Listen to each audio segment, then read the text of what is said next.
தீபக்கும் ஷர்மிளாவும் நவீனை பார்த்து கேவலமாக சிரித்துக் கொண்டே அந்த இடத்தை விட்டு நகர்ந்தார்கள். நவீனால் அவர்கள் இருவரும் சந்தோஷமாக இருப்பதை பார்த்து அமைதியாக இருக்க முடியவில்லை. உடனே தீபக்கை பார்த்து, ஹலோ தீபக் சார், எப்படியோ நீங்க நினைச்சத சாதிச்சிட்டீங்கல்ல என்று சத்தமாக கத்தினான். அதை கேட்டதும் இருவரும் திரும்பி நவீனை பார்த்தார்கள். பிரியாவை இம்ப்ரெஸ் பண்றதுக்காக தானே இதெல்லாம் பண்ணுன. நான் உன்னை ஆரம்பத்துல இருந்தே பார்த்துட்டு தான் இருக்கேன். பிரியா இருக்கும் போதெல்லாம் நீ சூப்பர் ஆக்டிவ் ஆகிடுற. அவளை எப்படியாவது கரெக்ட் பண்ணிடலான்னு தானே என்ன வில்லன் ஆக்கி நீ ஹீரோ ஆகி பெரிய டிராமாவையே கிரியேட் பண்ணிருக்க. நீ நினைச்சிருந்தா ஒரே ஒரு போன் கால்ல போலீஸ வர வச்சிருக்கலாம். ஆனா பிரியாவுக்காக அவ்வளோ ரிஸ்க் எடுத்து சண்டை போட வேண்டிய அவசியம் என்ன என்று சிரித்து கொண்டே கேட்டான். அவனுடைய வார்த்தைகள் தீபக்கிற்கு பயங்கரமான கோபத்தை ஏற்படுத்தியது. எந்த பதிலும் சொல்லாமல் முஷ்டியை இறுக்கியபடி அப்படியே கோபத்துடன் நின்று கொண்டிருந்தான். நவீன் சொன்னதை கேட்டு ஷர்மிளாவின் முகத்தில் இருந்த சந்தோஷம் மறைந்து கொண்டிருப்பதை அவன் கவனித்தான். உடனே சத்தமாக சிரித்து கொண்டே அவர்களை இன்னமும் வெறுப்பேற்றுவதை போல, ஒரு பக்கம் ஷர்மிளா, இன்னொரு பக்கம் பிரியா, ஒரே ஜாலி தான். இன்னைக்கு நீ போட்ட பிளான் நல்லாவே ஒர்க் அவுட் ஆயிடுச்சு. நீ நினைச்ச மாதிரியே பிரியா என்னை விட்டு போயிட்டா. அவ முன்னாடி நீயும் ஒரு ஹீரோவா மாறிட்ட. ஆனா ஒரு விஷயத்தை ஞாபகம் வச்சுக்கோ, நீ ஷர்மிளாவோட புருஷன். அவ கூட மட்டும் இரு. பிரியாவை இம்ப்ரெஸ் பண்றதுனால உனக்கு என்ன கிடைச்சிட போகுது? ஏன் தினமும் ஷர்மிளாவை பார்த்து உனக்கு போர் அடிச்சிருச்சா? அதனாலதான் பிரியாவை கரெக்ட் பண்ணி சைட்ல வச்சுக்கலான்னு ட்ரை பண்றியா என்று தன் வாய்க்கு வந்தபடி எல்லாம் பேசிக்கொண்டு சென்றான். ஒரு கட்டத்திற்கு மேல் அவன் பேசுவதை எல்லாம் கேட்டு பொறுமையை இழந்த தீபக், நவீன், என்னோட பொறுமைக்கும் ஒரு எல்லை இருக்கு. இதுக்கு மேல நீ ஏதாவது பேசுன, அதுக்கப்புறம் பேசுறதுக்கு வாய் இருக்காது. தேவையில்லாததெல்லாம் பேசி எங்க 2 பேரையும் பிரிக்கணும்னு நினைக்கிற உன்னோட ஆசை நிறைவேறாது. பிரியா உனக்கு ஒரு பொம்மை மாதிரி தெரியலாம். அவளை வச்சு நீ உன்னோட பிசினஸையும் ஸ்டேட்டஸையும் பெருசுபடுத்திக்கணும்னு நினைக்கிறதெல்லாம் எனக்கு தெரியும். ஆனா ஷர்மி என்னோட பொண்டாட்டி. அவங்களுக்காக நான் உயிரை கூட கொடுக்க ரெடியா இருப்பேன். உன்ன மாதிரி கீழ்த்தரமான புத்தியும் யோசனையும் எனக்கு கிடையாது. அதனால வாயை மூடிக்கிட்டு அமைதியா இருந்துக்கோ. அவனுங்களை அடிச்ச எனக்கு உன்னை அடிச்சு காலி பண்ண ரொம்ப நேரம் ஆகாது என்று கோபமாக சொன்னான். அதை கேட்டதும் நவீனுக்கு கொஞ்சம் பயம் ஏற்பட்டது. ஏனென்றால் இவ்வளவு நேரம் அவனுடைய சண்டையை நவீன் பார்த்து கொண்டுதான் இருந்தான். ஏற்கனவே அவனிடம் அடி வாங்கிய அனுபவமும் இருப்பதால் அதற்கு மேலே தீபக்கின் கோபத்தை தூண்டினால் தனக்குதான் ஆபத்து என்று நினைத்து அமைதியாக இருந்து கொண்டான். ஆனால் நவீன் இப்போது பற்ற வைத்த நெருப்பே அவர்களுக்குள் சண்டை ஏற்படுத்த போதுமானது என்று நினைத்தான். தீபக் நவீனை மிரட்டிவிட்டு ஷர்மிளாவின் பக்கம் திரும்பி, ஷர்மி, அவன் சொன்னதெல்லாம் நீ நம்புறியா என்று கேட்டான். உண்மையிலேயே தீபக்கின் மீது பிரியாவுக்கு இருந்த பார்வை ஷர்மிளாவுக்கு பிடிக்கவில்லை. அவள் மீது கோபம் இருந்தாலும் தீபக்கிடம் அதை காட்டிக்கொள்ள விரும்பவில்லை. இல்ல தீபக், உன்னை பத்தி எனக்கு நல்லா தெரியும். நவீன் எதுக்காக அப்படி சொல்றான்னு எனக்கு நல்லா தெரியும். கண்டிப்பா அவனோட ஆசை நம்மகிட்ட பழிக்காது என்று அவனை பார்த்து ஏளனமாக சிரித்தபடி சொன்னாள். அதை கேட்டு தீபக் ரொம்பவே சந்தோஷப்பட்டான். உடனே நவீனின் பக்கம் திரும்பி, இதுதான் என்னோட ஷர்மி. நீ என்ன பண்ணினாலும் எங்களுக்குள்ள எந்தவித சண்டையையும் உருவாக்க முடியாது. உன்னோட இந்த புத்தியால தான் நீ இப்படி இருக்க என்று சொன்னான். மற்றவர்கள் முன்பு ஷர்மிளா அந்த விஷயத்தை சாதாரணமாக எடுத்துக்கொண்டாலும் உள்ளுக்குள் பிரியாவின் விஷயம் அவளை தொந்தரவு செய்து கொண்டுதான் இருந்தது. அவளுக்கு இன்னொரு பெண் தீபக்கை பார்த்தாலோ அவனை புகழ்ந்தாலோ சுத்தமாக பிடிக்கவில்லை. அவளை அறியாமல் அவர்களின் மீது ஷர்மிளாவுக்கு கோபம் வர ஆரம்பித்தது. அப்போது திரும்பி தீபக்கின் முகத்தை பார்த்தாள். உன் மேல எனக்கு நம்பிக்கை இருக்கு தீபக், ஆனா இந்த பிரியா மேலதான் எனக்கு நம்பிக்கை இல்ல. இன்னைக்கு நீ சண்டை போட்ட விதத்தை எல்லாம் பார்க்கும்போது யாருக்கு தான் உன் மேல ஆசை வராது? அதுலயும் அந்த பிரியாவுக்கு ஆரம்பத்துல இருந்தே உன் மேல ஒரு கண்ணுன்னு எனக்கு தெரியும் என்று தனக்குள் சொல்லி கொண்டாள்.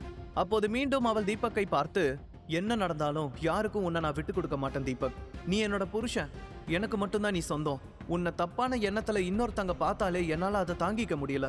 அப்படி இருக்கும்போது நீ இல்லாத வாழ்க்கையோ உன் பாசத்தை ஷேர் பண்ணிக்க இன்னொருத்தி வந்தாலோ அதை எப்படி என்னால தாங்க முடியும் என்று நினைத்தாள். இருவரும் தன்னுடைய காரை நோக்கி வரும்போது அங்கே பிரியா, சுலோச்சனா, மனோஜ் 3 பேரும் ஆட்டோவுக்காக காத்து கொண்டிருந்தார்கள். அந்த இடத்தில் பயங்கரமாக மழை பெய்து ரோடு முழுக்கவும் தண்ணீர் நிறைந்திருந்ததால் அந்த பக்கமாக எந்த ஆட்டோவும் டாக்ஸியும் வரவில்லை. அதனால் அவர்கள் நீண்ட நேரமாக அங்கேயே காத்து கொண்டிருந்தார்கள். அவர்களை பார்த்து தீபக் எதுவும் சொல்லவில்லை.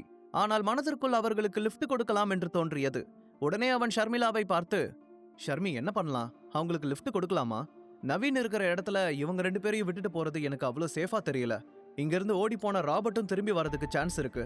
சோ என்ன பண்ணலாம்? நீ என்ன சொன்னாலும் எனக்கு ஓகே என்று சொன்னான்.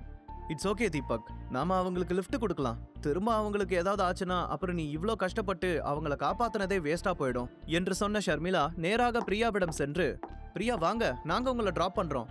ரொம்ப நேரம் இந்த இடத்துல இருக்கிறது அவ்வளோ பாதுகாப்பு கிடையாது என்று சொன்னாள். அதை கேட்டு பிரியா சரி என்று தலையை ஆட்டியபடி திரும்பி நவீனை பார்த்தாள். நவீன் கோபமாக முறைத்தபடி அவர்களையே பார்த்து கொண்டிருந்தான். உடனே பிரியா, சுலோச்சனா இருவரும் காரை நோக்கி நடந்தார்கள். ஆனால் மனோஜ் மட்டும் அப்படியே நிற்பதை பார்த்த தீபக், டேய் நீ வா, உன்னையும் டிராப் பண்றேன் என்று சொன்னான் தீபக். அதை கேட்டதும் மனோஜ் சிரித்துக்கொண்டே அவர்களை நோக்கி வந்தான். தீபக் டிரைவர் சீட்டில் உட்கார்ந்து கொள்ள ஷர்மிளா அவனுக்கு அருகில் முன் சீட்டில் உட்கார்ந்து கொண்டாள். 2 பெண்களுடன் சேர்ந்து அமரப்போவதை நினைத்ததும் சந்தோஷப்பட்டு கொண்ட மனோஜ் பிரியாவை பார்த்து சிரித்துக் கொண்டே கார் கதவை திறந்து விட்டான். முதலில் சுலோச்சனா உள்ளே ஏற அவருக்கு அடுத்து பிரியா காரில் ஏறினாள். அப்போது அவளிடமிருந்து ஒரு வெள்ளை நிறத்தில் ஒரு கல் சீட்டின் மீது விழுந்து ஜம்ப் ஆகி பிளாட்பாரத்தில் விழுந்தது. அதை பார்த்த மனோஜ் உடனே அந்த கல்லை எடுத்து கவனிக்க ஆரம்பித்தான். உடனே புருவங்களை உயர்த்தி, ஓ, இப்பதான் எனக்கு ஞாபகத்துக்கு வருது. தீபக் சார், ரொம்ப நேரமா உங்களை எங்கேயோ பார்த்திருக்கேன்னு யோசிச்சுட்டு இருந்தேன். இப்பதான் எனக்கு ஞாபகத்துக்கு வருது. நீங்களும் என்னோட கஸ்டமரா இருந்திருக்கீங்க. இந்த கல்லை நான் உங்ககிட்ட தான் வித்தேன். உங்களுக்கு ஞாபகம் இருக்கா என்று ஆச்சரியத்துடன் கேட்டான். மனோஜின் வார்த்தைகளை கேட்டதும் தீபக் பெருமூச்சு விட்டபடி பல்லை கடித்து கொண்டான். அவன் அந்த வெள்ளை கல்லை ஒருவனிடமிருந்து வாங்கியது நினைவுக்கு வந்தது. ஆனால் அது மனோஜ் தானா என்பது ஞாபகத்தில் இல்லை. அன்று முகமூடி அணிந்து கொண்டு பிரியாவை காப்பாற்றும் போது அந்த கல் தவறி விழுந்தது. ஆனால் அதை பிரியா எடுத்துக்கொள்வாள் என்று அவன் கொஞ்சமும் நினைத்து பார்க்கவில்லை. நான் பண்ணின ஹெல்ப் பிரியாவுக்கு தெரியக்கூடாதுன்னு நினைச்சேன். ஆனா இந்த மனோஜ் எல்லாத்தையும் கெடுத்துடுவான் போல இருக்கே என்று மனதிற்குள் நினைத்து கொண்டவன், இல்ல மனோஜ், நீ இந்த கல்லை வேற யாருக்காச்சும் வித்திருக்கணும். இதை வச்சுக்கிட்டு நான் என்ன பண்ணுவேன்? எப்படி பார்த்தாலும் என் கண்ணுக்கு இந்த கல் சாதாரணமா தான் தெரியுது. அதை கண்டிப்பா நான் வாங்கியிருக்க மாட்டேன் என்று சொன்னான் தீபக். உடனே மனோஜ் மறுத்து தலையை ஆட்டியபடி, கண்டிப்பா இல்ல, எனக்கு நல்லா ஞாபகம் இருக்கு. இந்த கல்லை நான் உங்களுக்கு தான் வித்தேன். இந்த மாதிரி என்கிட்ட ஒரே ஒரு பீஸ் தான் இருந்துச்சு. என்னால 100% நம்பிக்கையோட சொல்ல முடியும், உங்களுக்கு தான் இதை நான் கொடுத்தேன். ஆனா இந்த கல் மேடம் கிட்ட எப்படி வந்துச்சு என்று பிரியாவை சந்தேகமாக பார்த்தபடி கேட்டான். அதை கேட்டு ஷர்மிளா அந்த கல்லையும் பிரியாவையும் தீபக்கையுமே மாறி மாறி பார்த்து கொண்டிருந்தாள். ஷர்மிளாவின் பார்வையை புரிந்து கொண்ட தீபக், சரி அதை விடு, அது ஒன்னும் அவ்வளவு முக்கியமான விஷயம் கிடையாது. நீ முதல்ல வண்டியில ஏறு, மறுபடியும் மழை வர மாதிரி இருக்கு. உடனே இந்த இடத்தை விட்டு கிளம்பலாம் என்று தீபக் அவசரப்படுத்த மனோஜும் வேகமாக காரில் ஏறிக்கொண்டான். உடனே பிரியா அவனிடமிருந்து அந்த வெள்ளை கல்லை வாங்கி தன் இதயத்தோடு சேர்த்து அணைத்து கொண்டாள். அவளது பார்வை தீபக்கை நோக்கி ஏர்ந்தது. தன்னை சுற்றியிருக்கும் மொத்த உலகத்தையும் அவள் மறந்து போயிருந்தாள். எனக்கு தெரியும், என்னோட மாஸ்க் மேன் நீயா தான் இருப்பான்னு. அந்த மாஸ்க் மேனோட ஹைட் அண்ட் வெயிட் அப்படியே உன்ன மாதிரி தான் இருக்கும். நீ தான் இதையெல்லாம் பண்ணுன. ஆனா ஏன் எல்லாத்தையும் என்கிட்ட மறைக்கிற? ஒரு பக்கம் எல்லாத்தையும் பண்ணிட்டு எதுவும் தெரியாம அடக்கமா இருக்கிற நீ, இன்னொரு பக்கம் எதுவுமே தெரியாம எல்லாத்தையும் பண்ணுன மாதிரி பில்டப் கொடுக்கிற நவீன். 2 பேருக்கும் நிறைய வித்தியாசம் இருக்கு. தீபக், நீ உண்மையிலேயே கிரேட். அன்னைக்கு மாஸ்க் மேன் வேஷத்துல வந்து அந்த ரவுடிங்க கிட்ட இருந்து என்னை காப்பாத்துன. இன்னைக்கு இந்த ரவுடிங்க கிட்ட இருந்து என்னோட மானத்தையும் காப்பாத்திருக்க. உண்மையிலேயே நீ ரொம்ப நல்லவன் தீபக் என்று அவனை பார்த்து கொண்டே தனக்குள் சொல்லிக் கொண்டாள். பிரியா அன்பான பார்வையோடு தீபக்கை பார்த்து கொண்டிருப்பதை கண்ணாடி வழியாக ஷர்மிளா ரகசியமாக கவனித்துக் கொண்டிருந்தாள். தீபக் காரை ஸ்டார்ட் செய்து அங்கிருந்து கிளம்பியதும் சௌந்தரராஜும் நவீனும் ஒருவருக்கொருவர் வாக்குவாதம் செய்ய ஆரம்பித்து விட்டார்கள். உன்னால இன்னைக்கு என்னோட மொத்த மரியாதையும் போயிருச்சு. ஒரு விஷயத்த பண்ணணும்னு நினைச்சா ரொம்ப பிளான் பண்ணி பண்ணணும், இல்லனா இப்படிதான் வந்து நிக்கும். உன்னால கண்டவனெல்லாம் என்ன கேவலமா பார்த்துட்டு போறான் என்று சௌந்தரராஜ் கோபமாக கத்தினார். அப்பா, உங்களுக்கு கூட என்னோட பிளான் என்னன்னு தெரியலையா? இந்த தீபக் மட்டும் குறுக்க வராம இருந்திருந்தா என்னோட பிளான் பக்காவா ஒர்க் அவுட் ஆகியிருக்கும். இந்த சனியை எங்க இருந்து வந்தான்னு தெரியல. திடீர்னு உள்ள புகுந்து எல்லாத்தையும் கெடுத்துட்டான். பிரியாவை எப்படியாவது என் பக்கம் இழுத்து அவளோட மொத்த பிசினஸையும் நம்ம பக்கம் கொண்டு வரதுக்கு தான் நான் போராடிக்கிட்டு இருந்தேன். என்னோட நிலைமையை ஏன் யாருமே புரிஞ்சுக்க மாட்டீங்க என்று நவீன் கோபமாக கத்தினான். அட்லீஸ்ட் குறைஞ்சபட்சம் அந்த தீபக் மாதிரி ஏதாவது பண்ணி பிரியாவை இம்ப்ரெஸ் பண்ணிருக்கலாம்ல. சேது அண்ணா கேங்ல இருந்து ஒருத்தனை கூட்டிட்டு வந்து கடைசியில அவன் உனக்கே ஆப்பு வச்சுட்டு போயிட்டான். இதுக்கு 20 கோடி செலவு வேற. இந்த வேலைய பிக் பாக்கெட் அடிக்கிற 4 திருட்டு பசங்க கிட்ட கொடுத்திருந்தாலே சூப்பரா பண்ணி கொடுத்திருப்பான். நீ எதுக்குமே லாய்க்கு இல்ல. அந்த தீபக் மாதிரி உனக்கு சண்டை போட தெரியல, அவன மாதிரி உனக்கு புத்திசாலித்தனமா யோசிக்க தெரியல.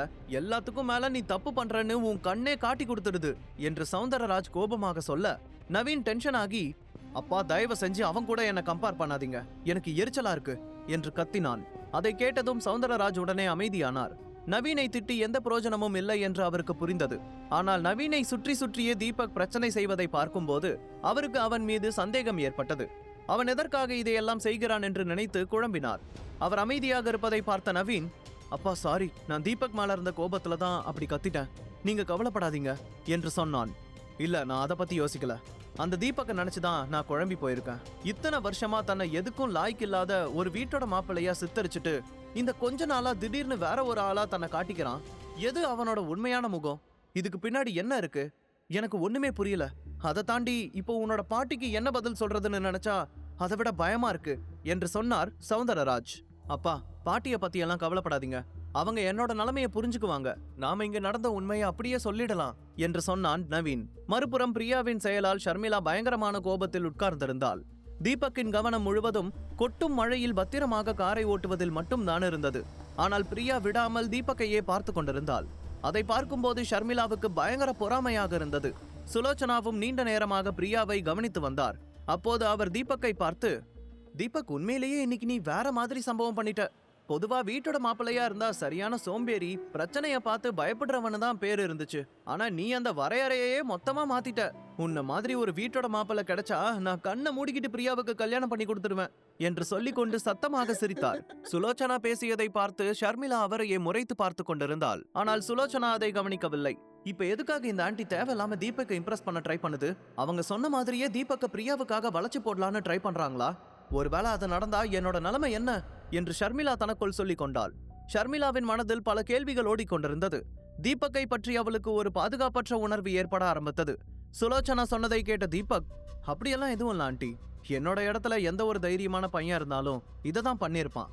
எல்லாத்துக்கும் மேல பொண்ணுங்களை பாதுகாப்பா பாத்துக்க வேண்டியது எங்களை மாதிரி ஆண்களோட கடமை என்று சிரித்து கொண்டே சொன்னான். அந்த சமயத்தில் தீபக் என்ன சொன்னாலும் அவனுடைய வார்த்தைகளும் செயல்களும் பிரியாவின் இதயத்தில் ஆழமான தாக்கத்தை ஏற்படுத்தியது. தீபக்கின் மீது அவளுக்கு ஈர்ப்பு அதிகமாகிக் கொண்டே சென்றது. அதே சமயத்தில் ஷர்மிளாவுக்கும் பொறாமை அதிகரித்துக் கொண்டே சென்றது. தீபக் விஷயத்தில் ஷர்மிளா பிரியாவிடம் சண்டை போடுவாளா? நவீன் தீபக்கை பழிவாங்குவானா? காயத்ரி தேவி இந்த விஷயத்தை கேள்விப்பட்டால் என்ன செய்வார்? முழு கதையையும் கேட்டு மகிழ பாக்கெட் FM ஏபி டவுன்லோட் செய்யுங்கள். லிங்க் டிஸ்கிரிப்ஷனில் கொடுக்கப்பட்டுள்ளது.